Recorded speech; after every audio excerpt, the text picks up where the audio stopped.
Assalamualaikum warahmatullahi wabarakatuh. Alhamdulillahi rabbil alamin. Hamdan kathiran tayyiban mubarakan fih kama yuhibbu rabbuna wa yardah. Wa ashhadu an la ilaha illallah wahdahu la syarika lah. Wa ashhadu anna Muhammadan abduhu wa rasuluh. Allahumma salli ala nabiyyina Muhammadin wa ala alihi wa ashabihi ajma'in. Saudaraku kaum muslimin rahimakumullah. Alhamdulillah, pada kajian kita kali ini insyaallah kita akan mengkaji makna surah Quraisy, sebuah surat dalam Al-Qur'an. Surah Quraisy, surah yang pendek. Ya, Quraisy sendiri adalah sebuah kabilah yang merupakan bagian dari nasab Nabi kita Muhammad sallallahu alaihi wasallam. Karena Nabi kita juga keturunan Quraisy. Kita akan bahas nanti bagaimana nasab Nabi kita sallallahu alaihi wasallam, dan Quraisy itu adalah sebutan untuk siapa. InsyaAllah kita akan kaji pada kajian ini biiznillah. Semoga Allah Subhanahu wa taala memberikan taufik dan pertolongan kepada kita. Nabi kita Muhammad sallallahu alaihi wasallam berasal dari nasab pilihan. Hal ini sebagaimana disebutkan dalam hadis riwayat Muslim dari sahabat Wathilah bin Al-Ashqa radhiyallahu anhu. Nabi sallallahu alaihi wasallam bersabda, "Innallaha astafa Kinanata min waladi Ismail." Sesungguhnya Allah memilih Kinanah dari keturunan Ismail. Dari keturunan Ismail yang merupakan pilihan itu Kinanah. Nah, wastafa Quraisyan min Kinanah. Dan Allah memilih Quraisy dari Kinanah, dari keturunan Kinanah. Yang terpilih juga adalah Quraisy. Artinya pilihan memiliki karakter-karakter yang terpuji, sifat-sifat yang mulia. Sifat-sifat yang mulia seperti misalkan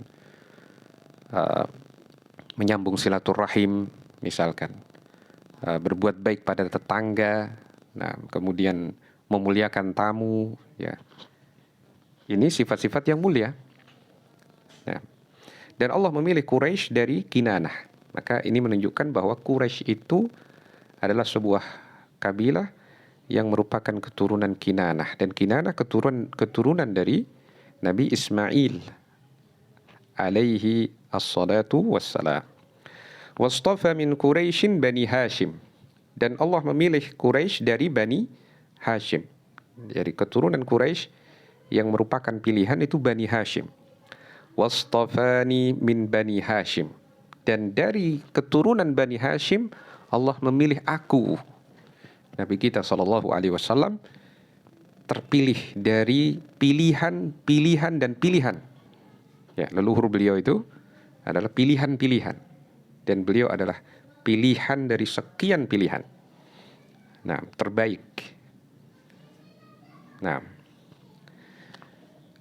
kalau kita bertanya bagaimana nasab Nabi kita Muhammad SAW, kita bisa melihat di dalam Sahih Al-Bukhari, dalam kitab Fadailis Sahabah, bab yang ke-57, ya.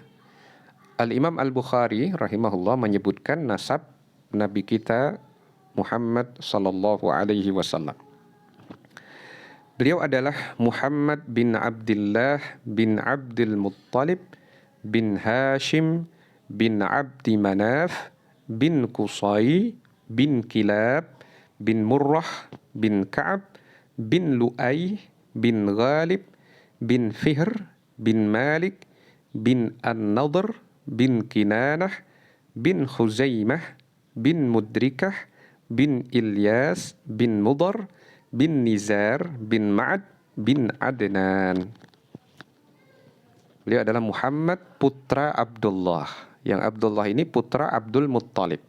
Abdul Muttalib putra dari Hashim. Hashim putra dari Abdu Manaf. Abdu Manaf putra dari Qusay, Qusay putra dari Kilab, Kilab putra dari Murrah, Murrah putra dari Ka'ab, Ka'ab adalah putra dari Lu'ay, Lu'ay putra dari Ghalib, Ghalib putra dari Fihr, Fihr putra dari Malik, Malik putra dari An-Nadhr, An-Nadhr putra dari Kinanah, Kinanah putra dari Khuzaimah, Khuzaimah putra dari Mudrikah, Mudrikah putra dari Ilyas, Ilyas putra dari Mudhar, Mudhar putra dari Nizar, Nizar putra dari Ma'ad, dan Ma'ad putra dari Adnan. Dan Adnan adalah termasuk keturunan Nabi Ismail alaihi salatu wassalam.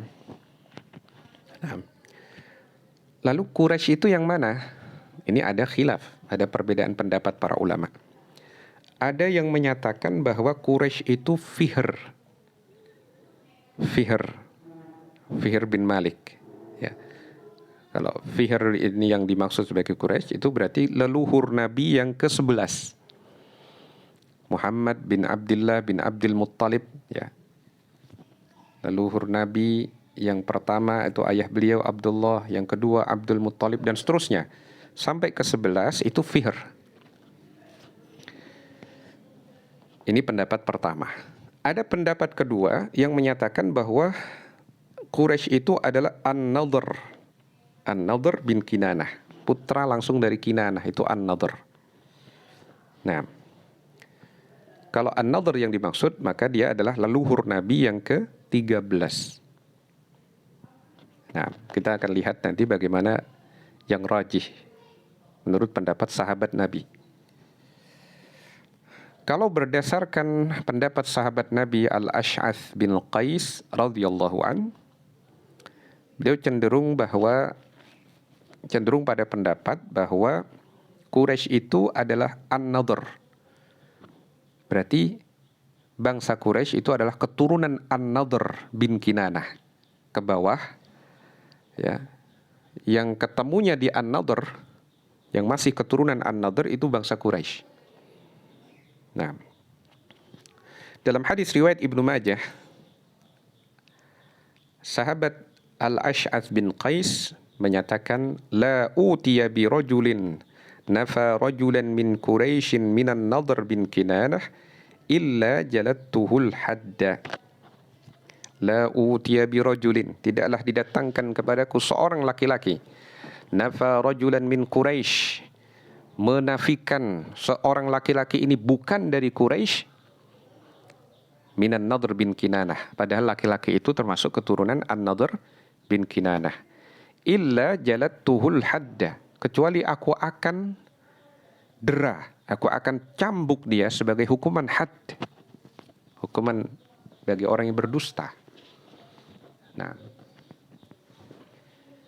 ini pendapat sahabat Nabi Al-Ash'ath bin Qais, riwayat Ibnu Majah. Nah, jadi pendapat yang rajih insyaallah adalah pendapat yang menyatakan bahwa An-Nadhr bin Kinanah itu adalah Quraisy. Sehingga keturunan An-Nadhr bin Kinanah itu adalah bangsa Quraisy. Wallahu a'lam. Sekarang kita mungkin bertanya, apa makna Quraisy? Ada berbagai macam penafsiran dari para ulama tentang makna Quraisy. Tetapi yang lebih dekat insyaallah pada kebenaran adalah Quraisy itu dari kata at-taqarrush. At-taqarrush ini bisa bermakna berkumpul, bisa bermakna berusaha. Berusaha mencari penghasilan. Itu at-taqarrush. Kalau maknanya berkumpul, ya, karena memang dulu bangsa Quraisy itu terpisah-pisah hingga dikumpulkan oleh Qusay bin Kilab agar mendiami tanah Al-Haram, Makkah. Ini yang disebutkan oleh Al-Imam Al-Qurtubi di dalam tafsirnya. At-taqarrush bisa juga bermakna berusaha, berniaga, berdagang, mencari penghasilan. Yang memulai menginisiasi perniagaan ke Syam dan ke Yaman adalah Hashim. Ini menurut Ibnu Katsir, ditulis di dalam Al-Bidayah wan Nihayah. Hingga kemudian menjadi kebiasaan bangsa Quraisy dalam berusaha mencari penghasilan melalui perniagaan. Nah, kemudian terkait dengan makna dalam surah Quraisy, ketika kita membaca ayat pertama dari surah Quraisy, ada sebagian ulama, bahkan sebagian sahabat Nabi yang menilai bahwa surah Quraisy ini adalah kelanjutan dari surah Al-Fil. Ya, surah Al-Fil. Jadi ayat terakhir dari surah Al-Fil itu nyambung ke ayat pertama dari surah Quraisy. Sebagian sahabat, di antaranya Umar bin Al-Khattab radhiyallahu an, itu pernah menyambung bacaan surah Al-Fil dengan Quraisy jadi satu bacaan, seakan-akan jadi satu surah. Amr bin Maimun rahimahullah menyatakan, "Shalla bina Umar salat al-maghrib faqara'a fi ar-rak'ati al-ula bit-tini waz-zaitun. وفي الركعة الثانية ألم تر كيف فعل ربك بأصحاب الفيل ولإيلاف قريش." Umar pernah sholat bersama kami dalam sholat maghrib. Di rakaat pertama beliau membaca wattini wazzaitun.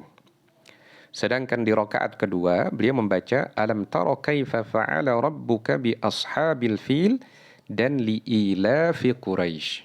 Dalam satu rakaat setelah Al-Fatihah itu dibaca Al-Fil kemudian Quraisy. Nah,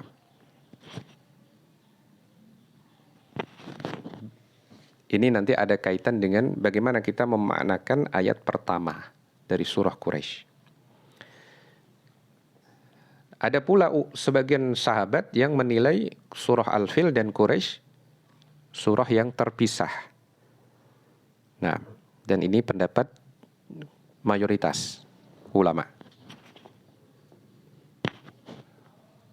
Baik. Sekarang kita akan kaji makna ayat per ayat dari surah Quraisy. Ini yang kita kaji ini adalah tafsir Al-Muyassar.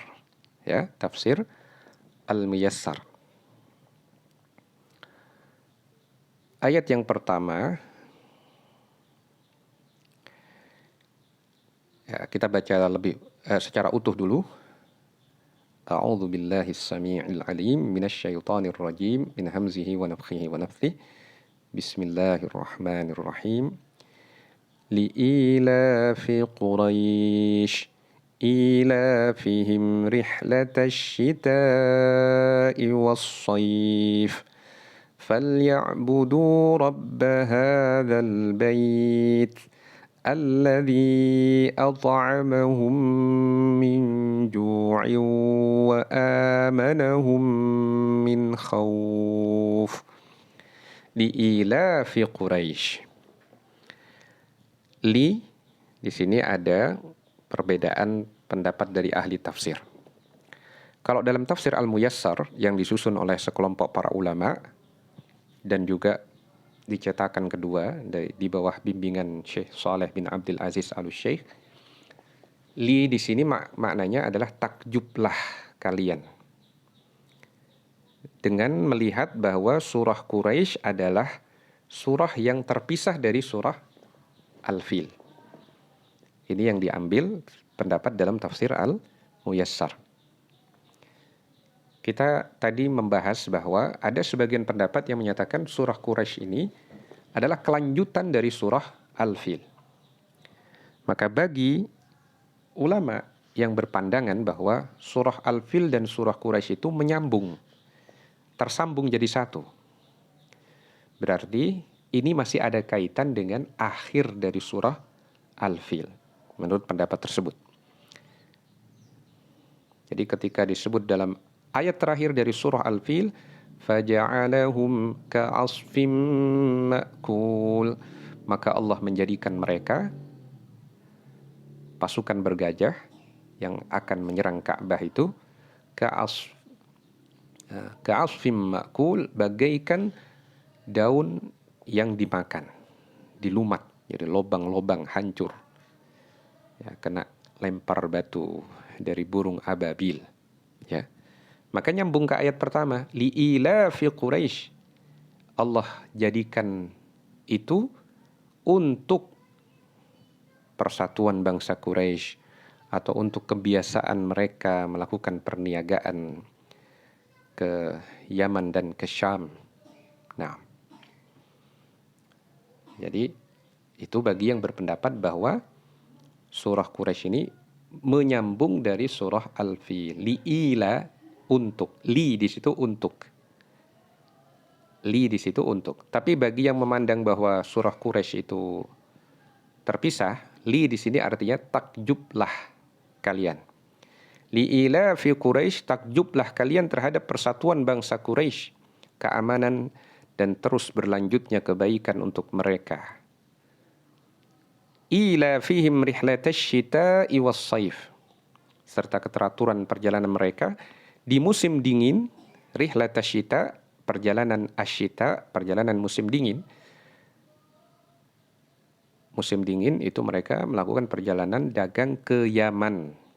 Was-saif, dan musim panas. Kalau musim panas, perjalanan dagang mereka ke Syam. Jadi Syam itu dingin, ya. Yaman itu cenderung panas. Jadi kalau musim dingin mereka ke Yaman supaya lebih hangat, supaya lebih terasa hangat. Kalau musim panas mereka ke Syam supaya bisa ngadem, supaya lebih terasa dingin.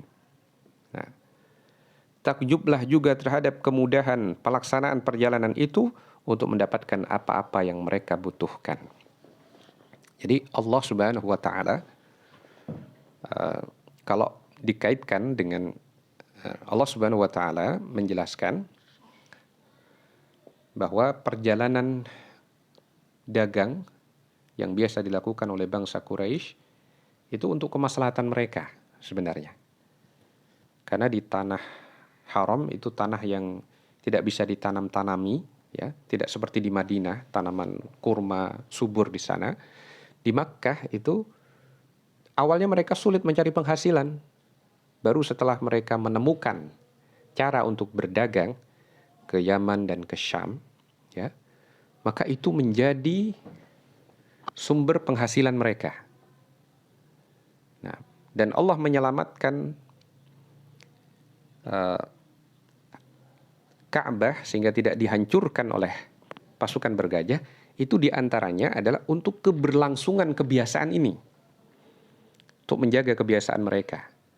Dan mereka ketika safar juga dihormati, dimuliakan, ya, karena orang-orang tahu, hati-hati, ini adalah orang-orang dari tanah Al-Haram, dari Ka'bah, dekat Ka'bah, jangan diganggu mereka.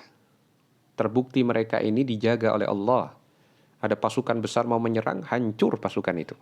Jangan mengganggu mereka. Jadi ketika safar itu aman. Orang-orang Quraisy itu juga aman. Selain di negeri mereka juga aman. Karena tanah haram di situ, tanah yang dimuliakan, diagungkan. Orang tidak berani untuk membunuh, berselisih di tanah haram. Nah, maka dengan mengingatkan nikmat ini Allah menyatakan falyabudu rabb hadzal bait, maka beribadahlah kepada Rabbnya rumah ini, Baitullah Ka'bah. Disebutkan dalam tafsir Al-Muyassar, saya sebutkan saja terjemahannya. Seharusnya mereka bersyukur dan hanya menyembah Rabb, pemilik penguasa Baitullah Ka'bah ini yang mereka muliakan. Dan seharusnya mereka mentauhidkannya, memurnikan ibadah untuknya. Jadi harusnya bangsa Quraisy itu menerima ajakan dakwah Nabi kita Muhammad SAW untuk beribadah hanya kepada Allah dan mentaati Rasulnya. Seharusnya demikian. Dan diingatkan lagi, Allah lah yang memberi mereka nikmat makan dan rasa aman. Alladzi at'amahum min ju'i wa amanahum min khauf. Dialah Allah Rabb Ka'bah yang memberikan makan mereka saat kelaparan yang sangat dan memberikan perasaan aman kepada mereka dari perasaan kecemasan dan ketakutan yang amat. Nah, dan di ayat yang lain Allah Ta'ala menyebutkan nikmat yang Allah berikan bagi bangsa Quraisy. Mereka aman di tanah haram. Padahal orang-orang di sekeliling mereka, di luar wilayah itu, mereka tidak merasa aman. Ditangkap, ditawan, diculik, dibunuh. Nah, Allah Ta'ala menyatakan dalam Quran, surah Al-Ankabut, ayat 67, awalam yarau anna ja'alna haraman aminan wa yutakhattafun nasu min hawlihim afabil batili yu'minuna wa bini'matillahi yakfurun. Tidakkah mereka melihat bahwasanya kami jadikan tanah haram aman, sedangkan manusia di sekeliling mereka ditangkap, ditawan, diculik, dibunuh? Apakah mereka beriman terhadap kebatilan dan kufur terhadap nikmat Allah? Apakah mereka beriman terhadap kebatilan dengan beribadah kepada selain Allah dan kufur terhadap nikmat Allah, tidak mau mentauhidkan Allah dalam peribadatan? Ini Quran surah Al-Ankabut ayat 67.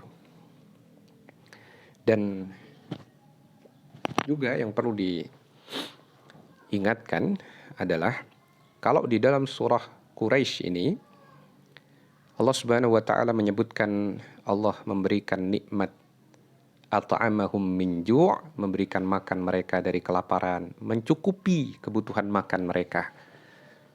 Wa amanahum min khauf, dan memberikan perasaan aman, mereka tidak takut, tidak cemas, tidak khawatir. Maka sesungguhnya nikmat cukupnya makan dan nikmat aman itu adalah nikmat yang sangat luar biasa, harus disyukuri. Dan mayoritas kita setiap hari mendapatkan nikmat itu. Barang siapa yang merasa aman hatinya, sehat jasadnya, dan memiliki kecukupan makan di hari itu, maka seakan-akan nikmat dunia sudah terkumpul pada dia. Demikian Nabi SAW menyatakan dalam hadis riwayat At-Tirmidzi yang dihasankan oleh Syekh Al-Albani, Rasulullah SAW bersabda, "Man asbaha minkum aminan fi sirbih, mu'afan fi jasadih, indahu qutu yaumih, faka'annama hizat lahu dunya." Man asbaha minkum, barang siapa yang di pagi hari di antara kalian, aminan fi sirbih, merasa aman dalam hatinya, mu'afan fi jasadih, sehat jasadnya, indahu qutu yaumih, dan ia memiliki kecukupan makan di hari itu. Dia mendapatkan kecukupan makan di hari itu, bukan kecukupan makan sebulan atau setahun atau 4 hari, seminggu, bukan. Kecukupan makan sehari saja itu sudah luar biasa. Dan mayoritas kita, alhamdulillah, kecukupan makannya lebih dari sehari, berhari-hari bahkan. Sudah terjamin, alhamdulillah. Nah, indahu qutu yaumih, dan ia memiliki kecukupan makan di hari itu, faka'annama hizat lahud dunya, seakan-akan nikmat dunia seluruhnya telah terkumpul padanya. Maka ini seharusnya membuat kita selalu bersyukur kepada Allah Subhanahu wa ta'ala, mengingat nikmat Allah, meyakini itu semua dari Allah Subhanahu wa ta'ala, dan berusaha untuk menjalankan nikmat ini untuk taat kepada Allah Subhanahu wa ta'ala. Nah, ini mungkin yang bisa kita pelajari pada kesempatan kita kali ini. Subhanakallahumma wa bihamdika asyhadu an la ilaha illa anta astaghfiruka wa atubu ilaik. Wassallallahu wasallama ala nabiyyina Muhammadin wa ala alihi wa sahbihi ajma'in. Wassalamu alaikum warahmatullahi wabarakatuh.